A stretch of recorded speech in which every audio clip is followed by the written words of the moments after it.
WOON, Woonsocket.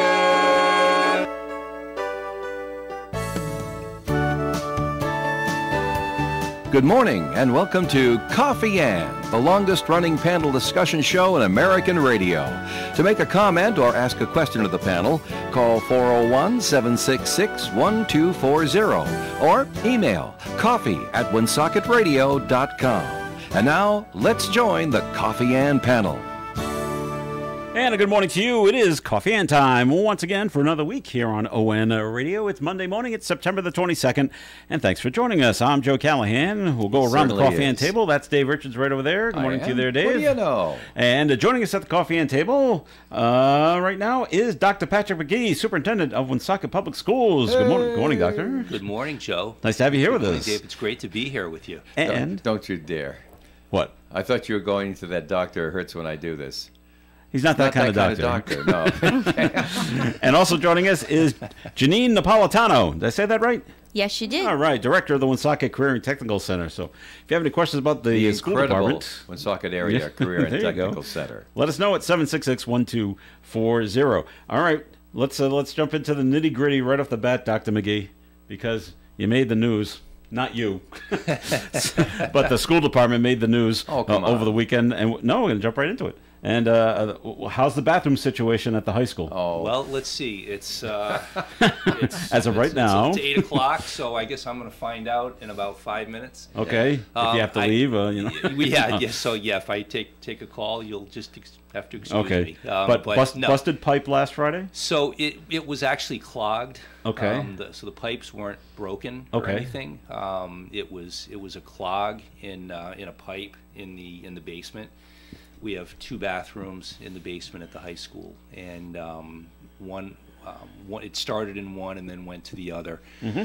So that was on Friday. That was so we had our contractor come out and look at it. We had our facilities director look at it. They snaked through it. At the time they pulled out some stuff from the drains, and we were given the clearance for the following day, and then the following morning we had the same situation. So Another clog? So it was another clog. Okay. So we decided to close the bathrooms, because if you not to get too much into the into that. It was best to close off all the bathrooms. it never gets better by more use. Yeah. Yes, because one could affect others. Right. So we made the decision to close off the bathrooms at the high school. There were, however, bathrooms that we were able to use. So use is somebody at the making a big career center? It's a 53-year-old building. What do you expect? Well, we can Anybody get to, ever own a house? But It happens. But we can get to what the issue is, and you probably have already heard that. And parents were complaining that they thought school should have been closed. Yeah. Due to lack of the bathroom facilities. What do you say to that? Well, I think if we didn't have any bathroom facilities, then certainly I would have closed school. Okay. We did have facilities at the career center, and if you've ever been on the campus, the career center is out the back door, is pretty much right out the back door. It's about even covered now. maybe have a 20 yards away. So students were able to use the bathrooms at the career center, as were the staff. So I made the decision that to close school for a day when we did have bathrooms that were available. It was inconvenient. I'm not going to make it sound like it was a convenient situation. It was certainly inconvenient, but we did have the facilities at the career center. Okay. But I know you must have heard from parents, because they were posting it online. I go, well, if they're going online, they're already calling your office. And then other people were saying, and if you can address this, if you wanted to close the schools after schools have already started, do you need to contact the Department of Education and get their okay, or is it just solely up to you? You don't have to. It's solely up to the district. Okay. They like it if you drop them a note, though. Well, we certainly would. We let them know. Advise them, right? And then you have to make sure that you have enough instructional minutes so that either A, you don't have to make up the day, or in some cases you do. You certainly remember Globe Park last year. You know, those were days. Those were 5 days that we had to make up. You know, I requested a waiver from RIDE, and the waiver was denied. So we had to get creative in terms of how we made up those minutes. So yes. So we certainly have to notify the Department of Education, but you know, if we choose to send students home early or, you know, midday, that's certainly within our own prerogative. Cool. Must be a logistic nightmare, though. If you know, well, now we got to get hold of all the buses, and now you got to get back early, and it doesn't work. I mean, we're pretty good at it. Actually, Yeah. we've done it, you know, a few times over the years. So, you know, there are a lot of different, you know, people you need to contact, different organizations. You know, you have to contact Chartwell's, which is our food service provider. Okay, yeah. Because what we like to do, if we do dismiss early, is we'll provide students with usually a bag lunch to bring with them. And then we have to obviously contact Durham because we need to make sure that the buses are there in time. It's complicated. So it's complicated, but it's a process that we have, you know, down pretty. And you know something? It good. Doesn't kill anybody to have a little inconvenience now Well, and then. It's yeah, all I mean, part of life's you know, I bounty and suppose below. easy for me to say I wasn't there having Yeah. to go to the Career Center to use the bathroom, but yeah, it was inconvenient, but in no means, you know, or manner was it, you know, unsanitary or unhealthy. Joel, Yes, Dave. Melissa's just arrived. All right. And I've got some other things I have to take care of, so All I'll right. excuse myself. Melissa will take over here, and I'm sure that Ms. Napolitano is excited that we're just paying all attention to the superintendent, not bothering, not peppering her with any questions and things Oh, we like will. that. But can't wait to hear what you have to say, and thanks Thank for you. coming today. Good to see you, Dave. All right, Janine Napolitano, director of the Woonsocket Career and Technical Center. Bathrooms okay over there? Bathrooms are running very well there. All right, very, very good. And you haven't, and Dr. McGee, you haven't got a call, and we're well past the 5-minute mark. So, thumbs up. Things must be okay. Things must be okay over there. You know, it's probably one of the last things you expect to get a phone call from. Hey, guess what's going on? Well, you know, it's interesting. My chief operating officer, Al Natariani, who oversees a multitude of departments, transportation, facilities, security. When I get a call from him in the morning, say, I don't know, before 7 o'clock, I know it's usually, you know, not to say, hey, good morning, how's your day going so far? So yeah, so when I see his number come up, I know, okay, something's going on somewhere. All right. Melissa Murray is here. So good morning, Melissa. Good morning, everyone. All right. But how did you know, you don't know how rumors start, but, you know, that's what I read is that, a pipe burst. Yeah. You know, where did that come from? You know what? If I had the answer to those Yeah. kinds of questions, I probably wouldn't be sitting here right now. You would just be shocked the amount of misinformation that's out there. And, I bet I wouldn't be. You know, no, you Well, the probably would politicians, not so. be. Not at all. Not at all. You know, even you know, and there are some people that they just don't believe what you say. You know, Well, like okay. you're telling them the truth. I have no reason to lie. I have no reason to not be honest, but they just don't believe you because they just don't believe you. And there's nothing I can do about that. You know, all I can do is just come in and do the best I can for our kids and for our staff. And, you know, people are going to believe what they believe. And that doesn't keep me up at night. That's for sure. But it must bother you that, you know, media outlets are reporting this is what has happened. When it actually has not. It's close, but it's not I mean, I quite think what happened. I think that oftentimes, you know, families and parents will reach out. I mean, we live in an interesting age here, and you know, people, they don't have a problem reaching out to the media to, you know, say whatever it is they want to say, whether they have accurate information or not. It doesn't seem to stop people, and the media, you know, they're always looking for a story. Yeah. And they're looking for a scoop, and you know, so it's unfortunate, but Especially if it's parents versus the school. Well, that's juicy. So. yeah, of course. Yeah. I mean, especially, you know, nowadays. I mean, Yeah. that's you know, it is what it is, Okay. and you do the best you can, and I try not to monitor social media, because if I did, I would go home every night with a major headache, and it would drive me crazy, and I just don't do that. I don't let that get in the way. Yeah. All right, on to other things. How about that new football field? It's beautiful. Isn't it beautiful? Yes. Very, very proud. That evening, that first game, the sense of Were you there? Of pride. I was. Good. That's the sense of pride in the community was something that I haven't seen in a long, long time. We're just really proud of the community. Very grateful and thankful for all of those who were a part of this, making this a reality. Certainly Mayor Beauchamp and Director D'Agostino have worked tirelessly to make that night possible, and I am just really appreciative, and the school department's really appreciative. And how about that crowd? And the crowd was great. I mean, I haven't seen a crowd like that at a game. I mean, even some Thanksgiving games didn't produce the crowd that we had that night. It was really special.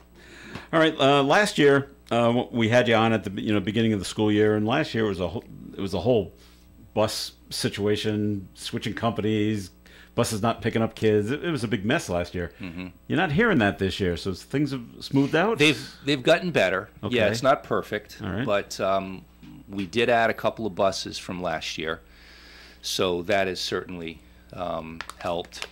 And it's like I said, it's by any stretch of the imagination, it's not perfect, but it has improved, and we continue to try to make changes when we feel as though it's going to benefit the duration it takes for the routes to run, and and it's challenging too, because the number of bus requests that we receive from families, that they're just numerous, to say the least.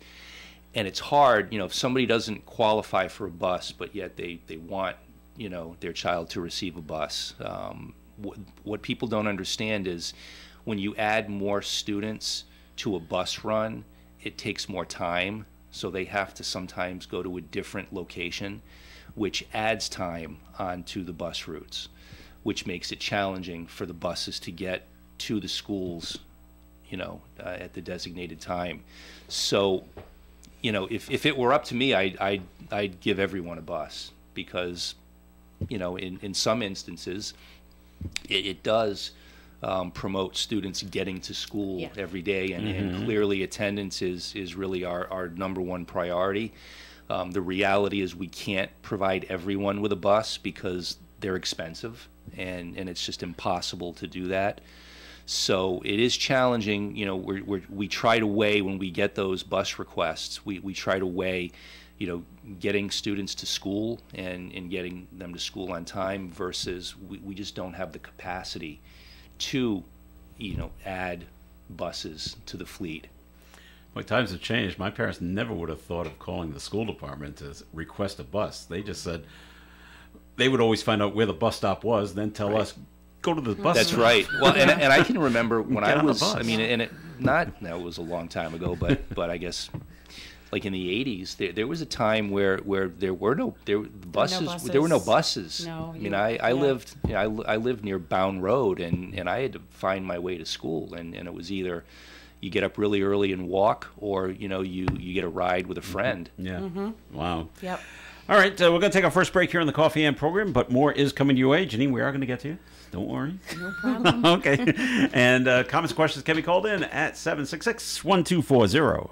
OM 1240. We all know that Rhode Island has a hands-free law for cell phone use. Did you know that a new distracted driving law prohibits other use of a cell phone while driving? No texting, no surfing, no selfies. Only mounted devices may be used, and only for navigation. As always, the use of any mobile device is prohibited for drivers under 18. Make safe driving your only distraction. A message from the Rhode Island Broadcasters Association and the Rhode Island Police Chiefs Association. Finding great candidates to hire can be like, well, trying to find a needle in a haystack, but not with ZipRecruiter. Its powerful technology actively finds and invites qualified candidates to apply to your job. So while other companies might deliver a lot of hay, ZipRecruiter finds you the needle in the haystack. See why 4 out of 5 employers who post a job on ZipRecruiter get a quality candidate within the first day. Try ZipRecruiter for free at ZipRecruiter.com/free. That's ZipRecruiter.com/free. Dude, did you order the new iPhone 17 Pro? Got it from Verizon, the best 5G network in America. I never looked so good. You look the same. But with this camera, everything looks better, especially me. You haven't changed your hair in 15 years. Selfies? Check, please. New and existing customers can get the new iPhone 17 Pro, designed to be the most powerful iPhone ever. With eligible phone trade-in and unlimited ultimate. Any condition guaranteed. Best 5G source root metrics data, United States, 1H 2025. All rights reserved. Trade-in and additional terms apply for all offers. See Verizon.com for details. The Coffee and Panel is enjoying coffee from Down East Coffee Roasters. All their coffee is roasted right here in Rhode Island. Down East Coffee Roasters is available at all Little General stores. WOON Woonsocket Radio. It's Coffee and here on ON Radio. Thanks for joining us. Joe Callahan here with Melissa Murray. Being joined by Dr. Patrick McGee, Superintendent of Schools in the Woonsocket school system, and Janine Napolitano, Director of the Woonsocket Career and Technical Center. So, Janine, you called the director. Is that basically the principal? Is that the same kind of title? Well, there actually is a principal for is. Woonsocket High School. Yep. Oh, for the school, yes. Yes. Well, Mr. Brian Ernst is the principal. So I'm the director of the Tech Center, which is over on the other side, kind of in the back of the high school. Okay. And what's new over there that you want to tell us about? So I'm new over there. Okay. Well, there's one.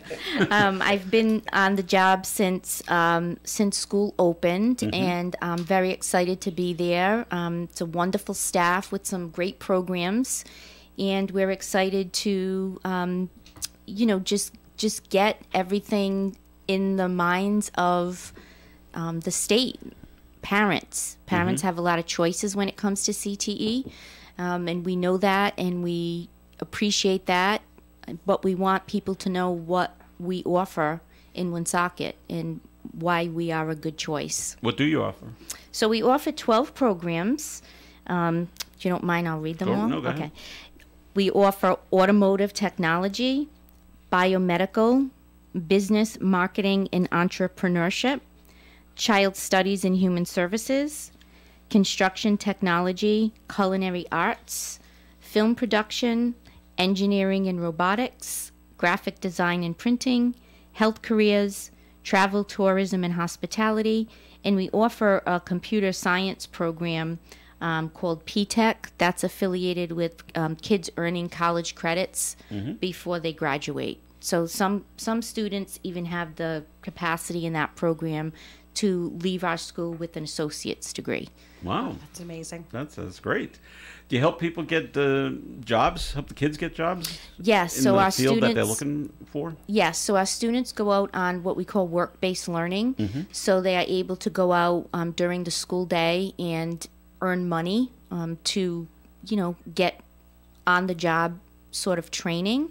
And in fact, we're having a industry partner night, a kickoff event, which is going to be on October 21st from 5:30 to 7 o'clock. In our building, we're inviting new industry partners, current industry partners to come and join us. We'll have a light dinner. We'll be able to meet, each other. I'll be able to meet them, which I'm excited about. And we're also looking for new industry partners in any one of those fields. It's a great way to stay informed about what's happening in the community, but also to keep us informed about what's happening in the industry and how we can make sure that our students are ready and prepared when they go out into the field. So when let's, as an example, one of the students is in the child care. When you talk about, so like after school, they might get a job at a daycare center and go help out with the little kids? They certainly could. In that program in particular, those students do a lot at our elementary schools in the district, and they get a lot of their training within the district, which is great, working with, the wonderful teachers that are out there. And they also are earning college credit through that program for Rhode Island College. So they'll have 2 foundations of education classes under their belt when they leave the program, and they'll be able to go to RIC, kind of like an articulation agreement. Yeah. So that's wonderful for them, and those students actually have preschoolers in that program that come to our building every day. Yeah. And they work with the preschoolers under the direction of one of our teachers, 2 of our teachers. Fantastic. Yeah, that is fantastic. It's a great program. Yeah. And do you still take in students from other towns? I'm thinking basically the automotive part that you have, because I went to Cumberland High and they did that there when I went to Cumberland High School there, but they don't do that there anymore. And I was told, oh yeah, they get bussed over to the Career and Technical Center. Does that still happen? Yes. So our field of CTE, Career and Technical Education in Rhode Island, is extremely competitive, and parents have a lot of choices. Okay. And certainly parents have to, make a decision based on what is best for their families and their students. But we do encourage parents to come and check us out.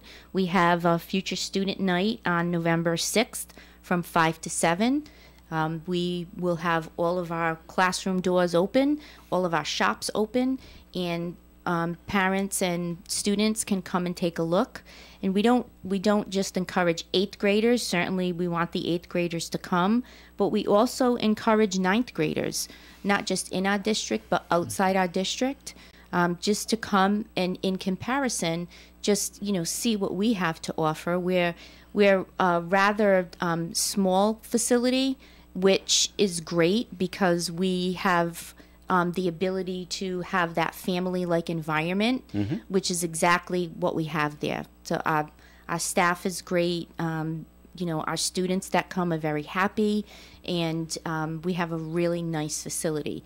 So we encourage people to come check us out on November 6th. Okay. And the students that are in the culinary arts, do you find a lot of them go on to Johnson & Wales and continue that? Well, our chefs in the program are all Johnson & Wales trained chefs. So currently I don't know the numbers for how many students go off to Johnson & Wales, but I'm sure there are several. Because I'm new, I'm not exactly sure of that number right now, but they cater events within the community. They've done school committee. They've done events at town hall, I'm pretty sure.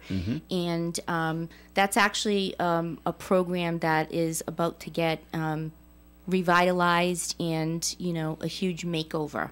So great. So that program is one to keep an eye on. If you have a student interested in culinary arts, we encourage you to come take a look on November 6th so we can talk about all of the upcoming changes that are being made to the physical plant of that program. All right. And they also practice on a food truck.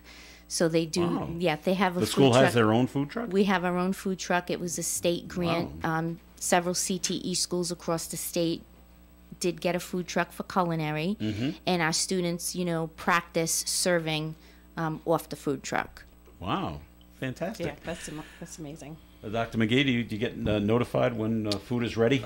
Well, Little cupcakes that are ready. Well, I guess let's go take a look. There's a direct path to my office. So the ones in culinary, are they also learning business stuff? Because if you're going to sell off the food truck, let's talk money and balancing the register and stuff like that. They must learn all that. Yes. So within our hospitality program, those students in culinary also kind of feed through a class in that program so that they can do some front of the house training and some, business aspects of, the food truck and handling money and everything associated with the business aspect of culinary. Okay. Is this the superintendent's office that has to get in charge of getting a hold of the Department of Health to make sure the food truck is up to snuff?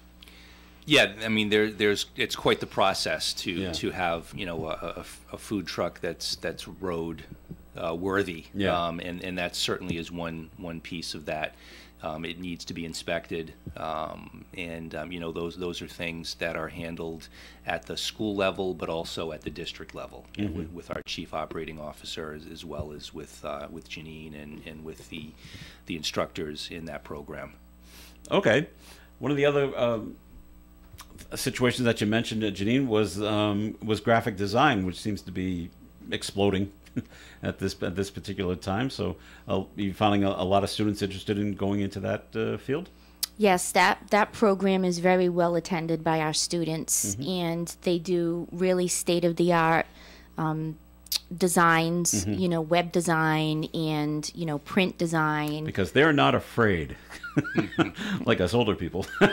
They're not afraid of the computer, and they know what it can do, or what they want it to do. They sure are very confident in their, abilities. They're digital natives, so I mean, they were born with phones in their hands practically. So, I mean, they're very adept.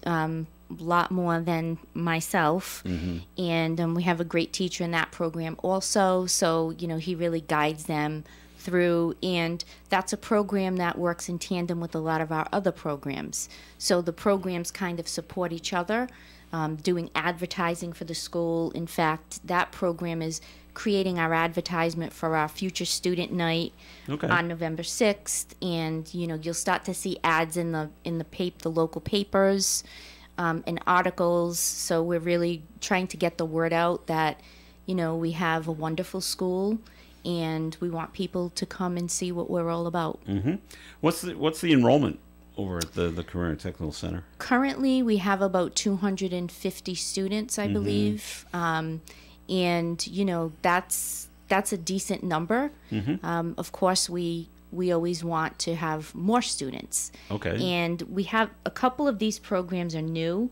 So engineering is new this year, and the business marketing and entrepreneurship is new this year. So it takes a little while to get programs off the ground. And so, having said that, I mean, we will be having articulation agreements with local schools for students who are going on to college, that the goal is that any program that they graduate from, they will have college credits, free college credits, to go on to our local colleges.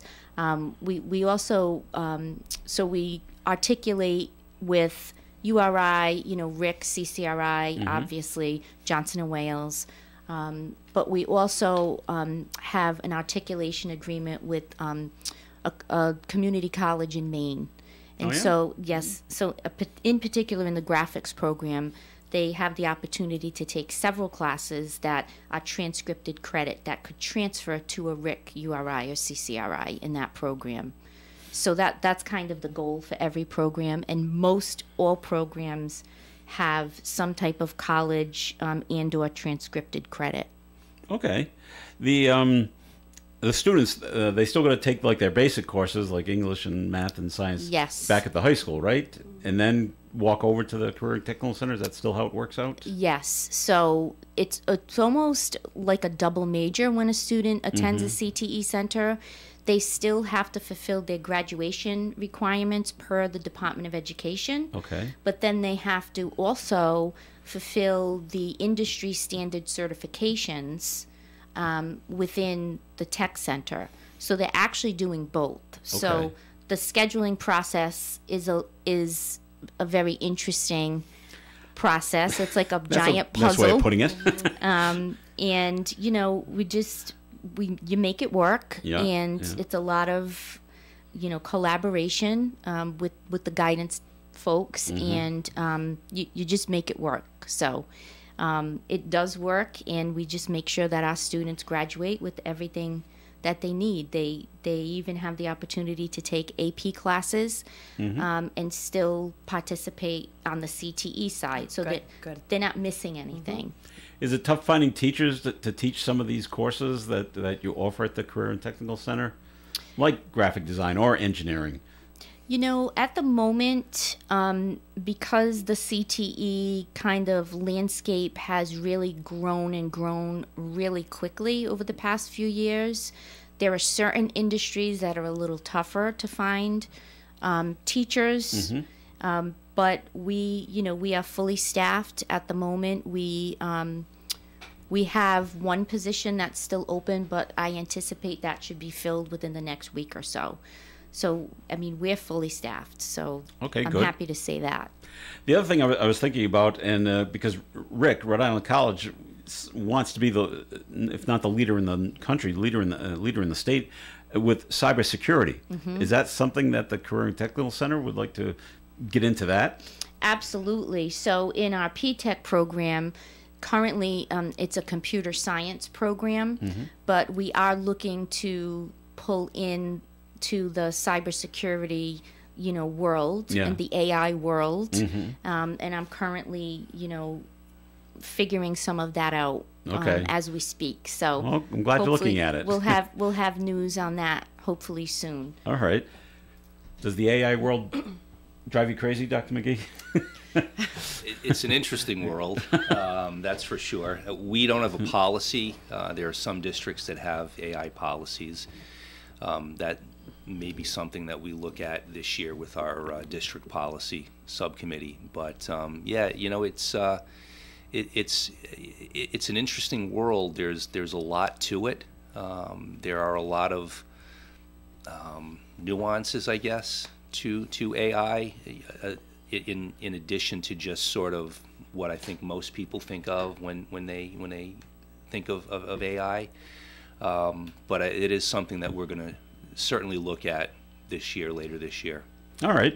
We're going to take a break here on the Coffee and program, but more coming your way. It's time for the weather forecast, which is being brought to you by Mothers Against Drunk Driving. Mostly sunny skies today with a high of 74 degrees and a calm wind. Tonight, partly cloudy, overnight low of 56. Tuesday's weather, partly sunny and 81. Tuesday night, there's a chance of some rain, 60% chance, a quarter to a half an inch of rain is possible Tuesday night.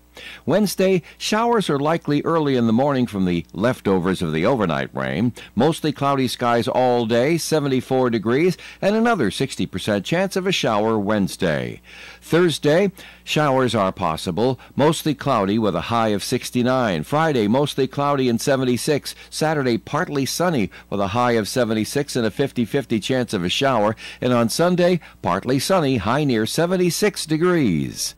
Outside the Navigant Credit Union broadcast studio at the corner of Park Ave and Kennedy Street under mostly sunny skies, we have 52 degrees. For victims of drunk and drug driving, your grief is unique, but you are not alone. You always have a place at MAD. Call the 24-hour victim helpline at 877-MAD-HELP or visit mad.org.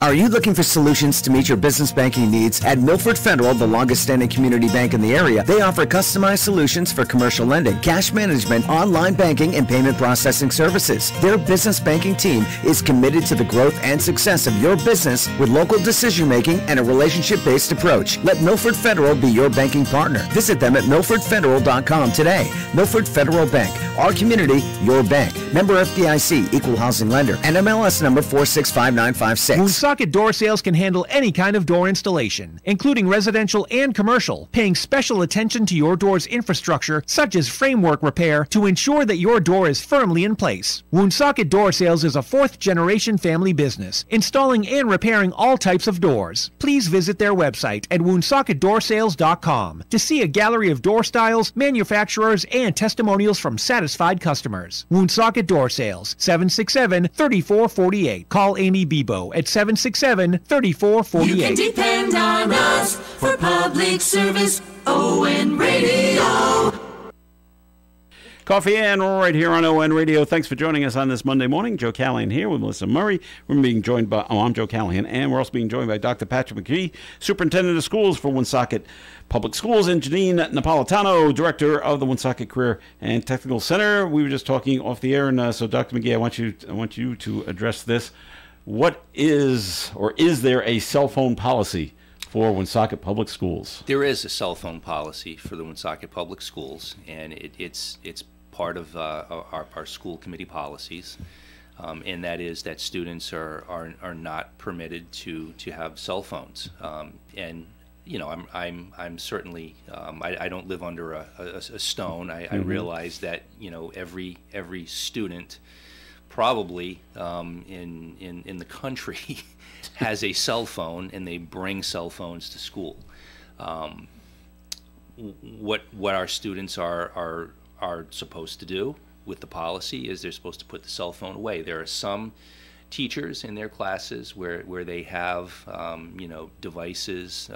Some of them will have it kind of looks like a shoe rack that hangs over the door, and you know, I've seen those. They will ask their students to put their cell phones in there during class. Not everyone does, but there are some that do that, and others are creative with how they do it. So there is a policy. The question is the enforcement of the policy, because I'm not going to lie to you. I go around and I go into classrooms and I see kids on their cell phone, and I also go into classrooms and I see students not on cell phones, and it really comes down to the enforcement of the individual teacher. But we do have a policy. Okay. Have you noticed how young are kids bringing phones to school these days? I know it's got to reach the elementary school. Oh yeah, I mean there are students in kindergarten that have you know, really? cell phone. Yeah. Well, the only thing I can think they'd be using it for would be to like watch cartoons or something. Well, I don't know what they're all, you know, using them for, but I can tell you, you know, I wouldn't say that it's necessarily prevalent. Yeah. Like, you know, but they do, you know. That young. Wow. Yeah.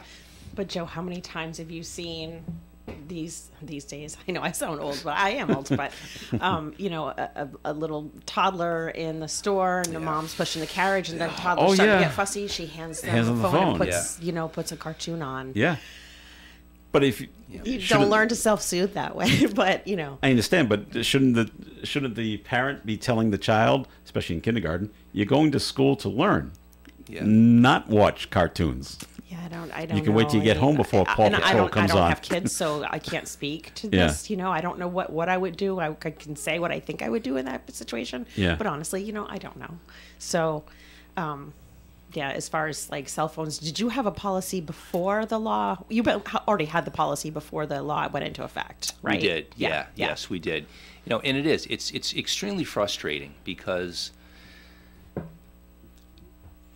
especially when the pandemic hit, you know, and that didn't necessarily have anything to do with cell phones or not, but when the pandemic hit, people weren't communicating because they were, you know, for those years they were sort of, you know, hunkered down, and there wasn't a lot of interaction. So when we came back to school, we really saw that. We saw that the interactions were minimal, and it was just, it was very eerie. So now on top of that, you put cell phones, and kids they're just in their cell phones, and it's frustrating because, you know, we're trying to promote students interacting with one another, interacting obviously with their teachers, and it's a battle, really, when you're competing with cell phones. And you know, there are districts, there are many districts across the country. There are districts here in Rhode Island that, you know, use different types of devices. Some districts use what's called a yonder pouch, which students put their cell phone in this pouch, they lock it, and it can't get, you know, opened until they leave. They leave. You know, it's magnetized. Bell to bell, right? So I would be a proponent of in the morning and the afternoon, because oftentimes when students have their phones between classes, you know, they're walking around the hall, and their face is in their phone, and they're not always, you know, doing, you know, positive things with their phones. You know, they're doing some nefarious things with their phones, like, hey, let's meet up over here, let's cut class, let's you know, I'm gonna, you know, I want to fight so and so. It's just gotten to the point where it's so intrusive in education. It's really a bad thing. It is a bad thing, and we had folks who, and I also happen to sit on the education committee. I'm the vice chair, and when this bill, which was my bill, came forward, you know, all of the teachers, all of the responses, you know, were positive, and it was mostly the parents that were afraid, like, oh, I'm not going to be able to get in touch with my child, which is not true, right? Like, we have safety mechanisms in place if something should happen. All schools do. But remarkably, and I think the school is in South Kingston or North Kingston, I don't know, maybe you can correct me, but there is a district that had this in place, and they have those pouches. The problem is those pouches cost money, and you have to have a whole system. They do. So that is why when the bill was passed, I made sure that it said that the district could craft their own policy, because districts like ours may not have, unfortunately, the money to have those special pouches. But when the schools that had implemented this came to us, they were just floored, and they said, you know, since we implemented this, the kids are talking to each other in the halls. They're having conversation. They're like having eye contact. They're looking at, they're talking to the teachers with eye contact. And, you know, there is an exception for kids who need devices for their IEPs and stuff like that. You know, I think it was pretty well crafted. Janine, you seeing the same thing over at the Career and Technical Center? The kids walking around with phones all the time? Well, you know, probably not as much. At the tech center, the learning is largely hands-on. Yeah. Students are, you know, working on a car, or they're cooking, or, you know, they're on their computer at the same time. Yeah. They're engaged. So they're very engaged. Okay. But it's still an issue. Okay. It's an issue in every school USA across the country. You know, and I really do think that, you know, this bill will help immensely to deal with this issue that teachers have been, you know, teachers have been pretty vocal, you know, across the state about the cell phones being a huge distraction. But do you ever run across, either Janine or Dr. McGee, do you ever run across where the teachers fight back and say, no, the kids need them for research? As opposed to the good old days of going and looking up the encyclopedia. Certainly in some cases, for educational purposes. And there are some teachers out there who do have students utilize their cell phone for things like you were just talking about. But really, when you look at it, when you look at technology, we provide technology to our students. So, you know, our students have access to Chromebooks. They have access, in some instances, they have access to, like, classrooms may have an iPad. So it isn't as if there's the phone is the only means of accessing technology. So there are many other ways where we could have our students utilize. So when they walk into the classroom, they're not going back to the Stone Age. They're certainly far from the Stone Age. Yes. Classrooms don't look like they did when we. I don't. I know. Who remembers washing the blackboard? And you'd clap the eraser on the side of the building. Yeah, that was healthy. Well, our teachers actually told us don't clap their erasers against the building because the chalk will never go away. Well, yeah, and kids would still do it. And in my elementary school, in the quote unquote janitor's room, where those guys hung out, there was an actual machine that you put the eraser in, and it was like a big vacuum cleaner, and it sucked the chalk off the. It was a loud thing, but you know the boys all loved it because it was cool. You had technology. You must have had a futuristic elementary school. This was back in the 70s, like the Jetsons or something. This was Cumberland now. Oh, was it? Yeah. Oh, okay. You flip the switch, and the big bag would inflate, and you put the eraser on one side, and you just slid it through, and it sucked all the chalk off into this machine. And like, well, that was cool. So that was always fun to do because, you know, it got you out of the classroom, got to walk down. Yeah, we didn't have that in Harris School. That's it. Oh, well. The old Harris School. That's how old I am.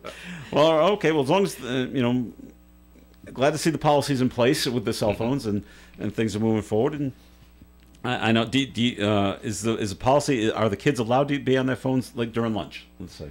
Yes. Okay? So they are. Yeah. That's something that students have the ability at the high school. That it would not be the case at the middle school.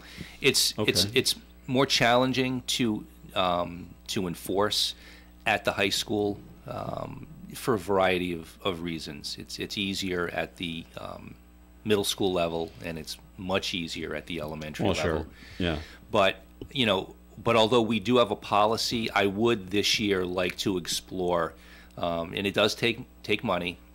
I would like to explore some type of a pouch for next year. But again, it isn't something that I unilaterally would make that decision. That would certainly be a policy subcommittee decision and ultimately a school committee decision.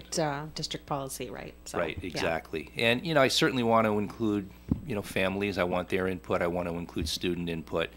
But again, there are a lot of districts that are implementing policies like the I'll call it the pouch policy, and they're successful. And what they've seen, they're seeing a big difference, and they're seeing immediately. They're seeing a difference. They're seeing kids, once they get used to not having that phone in front of their face, interacting more with their peers, interacting more with their teachers. So I would certainly be a proponent of that. I wonder if it's happened yet at the elementary school level, where one student would go to the teacher, and then it may be escalated up to the principal, where one student claims another student broke my phone. Yeah. Well, yeah, and there are a lot of logistic things to consider with policies like that, where you're collecting phones. Yeah. So it takes time to plan out, and it's not something that you could certainly do overnight, but I think based off of some anecdotal data that we've gotten from other districts, it seems to be working. All right, we're going to take another break here on the Coffee and program, but more coming your way. We ask you to please stick around. ON 1240. True story, my daughters for their entire lives had never seen me brush my hair, and that's because I hadn't brushed my hair since they've been born, because I have wild, thick, curly hair, and brushing it my whole life was a nightmare. Tugging and pulling, and it just really hurt. And then I found Tangle Teaser, and let me just say, this thing is magical, because with Tangle Teaser, whether it's your hair or your kid's hair, it is the brush with no tugging and no hurting. The secret to Tangle Teaser is this two-tiered teeth system that detangles without yanking or tugging. It just goes right through those curls. Even when your hair is wet, it's your smoothest hair yet. And the Tangle Teaser is totally unique. You just won't believe the difference until you try it on your or your child's wild hair. And now you can save 10% off your Tangle Teaser just by using my special discount code. Just go to Amazon and use code SherryBrush. That's SherryBrush and save 10%. Say hello to your smoothest hair yet with Tangle Teasers Ultimate Detangler. We are local and live at 99.5 FM. Coffee and on ON Radio. Thanks for joining us. Joe Callahan here with Melissa Murray. We're being joined by Dr. Patrick McGee, Superintendent of Woonsocket Schools, Jeanine Napolitano, Director of the Woonsocket Career and Technical Center, and on Mondays, Leslie Page from the Woonsocket Harris Public Library joins us. Leslie could not be here this week, but she did record a message for the Woonsocket Harris Public Library. Good morning. Our hours are Monday, Wednesday, and Thursday from 9 a.m. to 9 p.m., Tuesday, Friday, and Saturday from 9 a.m. to 5 p.m. We offer self-service photocopying and faxing. Our reference department provides notary services free of charge on Mondays, Wednesdays, and Thursdays from 9:30 to 11:30 a.m., 2 to 4 p.m., and 6 to 8 p.m. Tuesday, Friday, and Saturday, 9:30 to 11:30 a.m., and 2 to 4 p.m. This week, the Children's Department is offering Sensory Exploration Fun today at 10 a.m., and Music is Fun with Anne-Marie Forer on Wednesday, September 24th at 11:30 a.m. For more information about all children's programs, please call 767-4122. This week, the Teen Department is offering Making Resin Jewelry today at 3:30 p.m., Tabletop Role-Playing Game on Tuesday, September 23rd at 3 p.m., and Storytelling Through Theater on Thursday, September 25th at 3 p.m. For more information on all teen programs, please call 767-4132. The next Tech Tuesday will be held on Tuesday, September 23rd at 2 p.m. Learn how to access ebooks and audiobooks on your mobile devices and/or email tips and tricks. Call 767-4124 to register. On Monday, September 29th at 6:30 p.m., join us for a class in autumn mushroom hunting in Rhode Island. And on Saturday, October 4th, the Renaissance 5 Brass Quintet will perform your favorite standards at 2 p.m. free of charge. All of the latest information about programs, services we offer, and how to reach us can be found at our website, woonsocketlibrary.org, or on our Facebook page. If you have any questions or would like more information about anything I've mentioned today, please call us at 769-9044. And we look forward to seeing you at the library. All right, Leslie, thank you very much, and thanks for joining us here on the Coffee and Program. So let's talk in light of what happened with the latest. A couple of weeks ago, we had the shooting at the private school in Minnesota. Up to date, Dr. McGee, on how things are safety-wise at all the schools here in Woonsocket. So we have safety protocols. Each school has an emergency management plan, which takes into consideration, all of the different types of drills that are conducted during the course of the school year. It's a requirement for districts to practice these drills, which we do. We also have a district threat assessment team, which meets pretty regularly, which is also a RIDE requirement. So we have a team that meets and we talk about behaviors across the district, and we talk about different types of procedures and protocols that we have. Always looking to improve in areas that we can, and evaluating the procedures that we have. We have we're an Alice district in Woonsocket, which what does that mean? So Alice it's a protocol where so let me back up a little bit. So the traditional protocol, if there's, say, an intruder or someone in the building, that you would lock down, right? So you would stay where you are, you would lock the doors and things like that. The Alice protocol gives teachers with their students more options. So if it's a situation where the teacher and the students could leave the building and be safer by doing that, then that would be an option. So that's really what the Alice protocol is that you base your action on what's happening in your location, on the campus. So we do. So our we have resource officers in the district. We have resource officers at our high school and our middle schools, and we have a floating resource officer as well. And they work with the students. They go over and they review with the administrators and the teachers, the drills that we practice each year. So, and again, they're all requirements by the Department of Education. So, we do. We follow all of those procedures and to ensure that all of our schools and our campuses are safe. Is the school resource officer at the high school there the entire time the kids are at the school? He is, yes. Okay. Same thing with the middle schools? Yes. Okay. All right. Yes. Okay. I'm glad all the safety measures are in place. They have to be these days, well, right? You could never have, yeah. unfortunately, you could never have imagined, having to imagine, worrying about if you send your child off to school if something's going to happen to them. That's right. That's right. It's nobody is safe anywhere anymore. Same at the Career and Technical Center with the drills and everything, Janine? Absolutely, yes. We follow all of the protocols that are in place at the high school. Mm-hmm. Okay.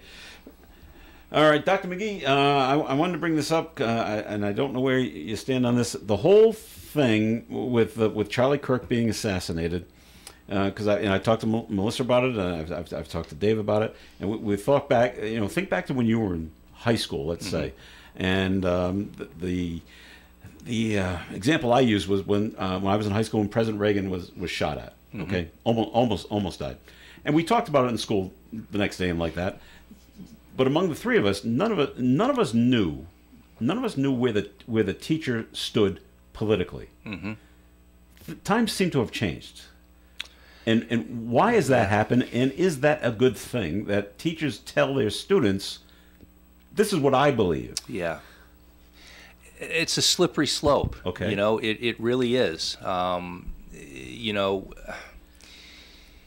we live in such a highly politicized, you know, world that's so divided. So hyper partisan, isn't it? It's extremely hyper partisan. Yes, right now. it is. It's hyper partisan, and you know, you have to watch what you say. I mean, you know, teachers, you know, as far as I'm concerned, are there to teach children, naturally, right?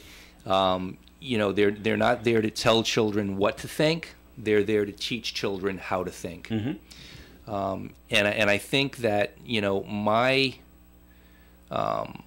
advice to staff are to do just that. Teach kids how to think, but you know, I don't know that, you know, you need to, you know, be offering your you know, your political views onto children. I just think that it's a much it's a better educational environment if you're not doing that. Okay. You know. No, initially I'm thinking of the teacher down in Barrington who's on paid administrative leave. Now, he wasn't, I don't know what he was doing in the classroom. Yeah. But he's on his own personal TikTok, Yeah. and look what's happened to him after he put out his views of what happened with Charlie Kirk. Yeah. Good thing, bad thing? Well, you know, what it comes down to is the action, does the action have an effect on the educational environment? And that's sort of the litmus test that's used with respect to, you know, free speech. You know, we all have the you know, the ability of free speech, the First Amendment. If that has an adverse effect on the school, if it has an adverse effect on, you know, the school community, then I think it potentially opens up the possibility for, you know, the district, which is, I don't know what's going to happen in Barrington, but they've hired an outside investigator to look into, you know, what this person said. But if it does have an impact, then there is the ability for the district to, you know, to do something. Okay. I don't want to get too more political here now, so we'll move along. We are coming close to the end of the program. Anything, Dr. McGee, you wanted to bring up before we closed out everything? I just, you know, I think we've had a good opening. I mean, aside that was a bump in the road, except for the pipes. But you know, if I could just really make a plea to our families out across the district, is attendance. And if students are not sitting in classrooms, they're not going to learn. If you look at, you know, data, if you look at data of students when they begin their educational career in kindergarten, if a student is not reading on grade level by grade 3, that means they're not on a grade 3 reading level by grade 3, the likelihood of them being retained, dropping out of school, not graduating, increases dramatically. So I implore our parents, and I'm not saying send your child to school if they have a fever. I'm not saying send your child to school, you know, if they have, you know, some illness where you feel as though, you know, they might infect someone else. But I'm talking about those people who just don't enforce sending their children to school regularly. You are doing them the greatest disservice you can by really denying them the opportunity of an education. And our chronic absent percentage in Woonsocket is extremely high, although I will say our high school has gone down over the last 3 years, so I'm very happy to see that. But you know, our chronic absence rate is, you know, hovers around 44%. I mean, so what I'm saying is 4 out of every 10 students are chronically absent. Yeah. What is chronic absence? Chronic absence is missing 18 or more days, which is 10% of the school year. That comes down to 2 days per month. So a parent might say, well, what's 2 days? 2 days in a month, that's nothing. Yeah. But when you add it up, it's 18 days. Mm-hmm. And when a student is not there, they're missing, especially, I mean, in every grade, but especially when they're learning how to read, when they're learning math. Mm-hmm. It's a disservice, and I really hope that those numbers will turn in our favor. I know that our schools and our teachers and our administrators work extremely hard. Our social workers, our support staff work extremely hard to reach out to families to say, hey, how can we help? You know, is there something that you need so that your child is attending school regularly? That's where it starts, and that's where it ends. We're not going to see an increase in test scores unless we see an improvement in our attendance. Okay, and with a few minutes that we got left, Janine Napolitano, tell us about the 2 events coming up at the Woonsocket Career and Technical Center, one on October 21st and the other on November 6th. Right, so on October 21st, we have our industry partner kickoff event. We're inviting our current industry partners and any potential new industry partners. If you own a business and you would like to be on one of our advisory boards that meets a couple of times a year, you can call us at the school at 401-767-4664 and join us on the 21st at 5:30. Future Student Night is November 6th from 5 o'clock to 7 o'clock. We encourage 8th graders who are going into 9th grade next fall, and also current 9th graders and their families to come and check out one of our 12 programs. And also they can get more information on our website, woonsocketschools.com. Very good. Thank you very much. Okay, the Coffee and program has come to an end. Thank you very much for listening in. Dr. Patrick McGee, thanks for coming in today. You're welcome. Thanks, Joe. All right, and Janine Napolitano, I got your name right every single time, I think. You did. Thank you. All right, thanks for coming in today. Melissa, thanks for being here. Thank you for having me. Have a great week, everybody. All right, and thanks for Dave Richards, who was here a little earlier as well. Stay tuned. Senior Scene is coming your way after the 9 o'clock news here on ON, AM, and FM. Broadcasting live and local daily from the Navigant Credit Union broadcast studio at the corner of Park Avenue and Kennedy Street. This is WOON Woonsocket Radio. And now, the news. NBC News Radio, I'm Michael Kastner. Thousands filled State Farm Stadium in Glendale, Arizona yesterday to pay their respects to the late conservative activist Charlie Kirk. The 31-year-old Turning Point USA founder was assassinated earlier this month while speaking on a college campus in Utah. A laundry list of representatives from the Trump administration, including the vice president and Trump himself, spoke. Trump on Kirk's wife. But even in the midst of heartache and pain too great to even fathom, you have somehow found the strength and deep faith to be a comfort to millions and millions of people. President Trump's border czar claims he didn't accept bribes.